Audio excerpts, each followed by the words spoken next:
نحمده ونصلي على رسوله الكريم اما بعد۔ سوال ہے کہ اگر جانور کو ذبح کرتے وقت ذبح کرنے والا بسم اللہ پڑھنا بھول جائے تو اب جانور حلال ہوگا یا حرام ہوگا؟ تو اس میں تھوڑی سی تفصیل ہے کہ ذبح کے وقت اگر کوئی قصدن جان بوجھ کر بسم اللہ نہیں پڑھتا تو یہ حرام ہے،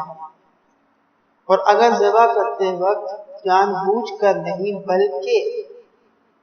بھول کر بسم اللہ پڑھنا بھول گیا تو جانور حلال ہے۔ نمبر 2، حدیث کا مفہوم ہے کہ مسلمان کا ذبیحہ حلال ہے، یعنی ایک انسان مسلمان ہے،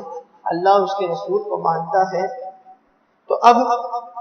ایسے مسلمان کا ذبیحہ حلال ہے اگرچہ اس نے بسم اللہ نہ پڑھا،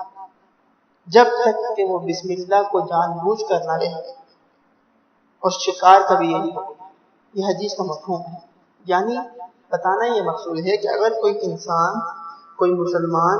جانور کو ذبح کرتے وقت بسم اللہ پڑھنا بھول جاتا ہے اور یہ عمل اس سے جان بوجھ کر نہیں بلکہ بھول کر وہ بسم اللہ پڑھنا بھول گیا